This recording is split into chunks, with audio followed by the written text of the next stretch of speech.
ጸማም እንተዝርኢ ክልተ ጸማማት ሙግት እንተጀመሩ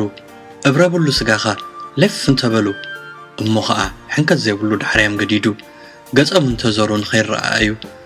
እኳ ኸምገለ ብምልክት ከይራዳዱ ሻቡ ኢተዋና ጪፋ ሰማይ እንተበጽሐት እዝን ኸይትሰምዕ ዕጭለይ ምስ በለት መልሓት ከይተደምጽ ምስ ኮነ ኸልተፍተፍ ዓይኒ ኸይረአየት ከመይ ይፍታሕ ነገር ክሰምዓካ ስምዓኒ ዘይብሉ ባይቶ መወዳእቱ ይብተን ሓደ ኸይዛዘሞ ተሙግት ወራዙ ይኸውን ፍረ ኣልቦ ኣይ ማሕረሳይ ልዝብ ብላሽ ተካልውዕሎ ኣነስ ባምበልኩ በዛን እሽተይ ዓቕመይ ክብረትካ ሸጥካ ካብ ኣነ በልጽ ምባል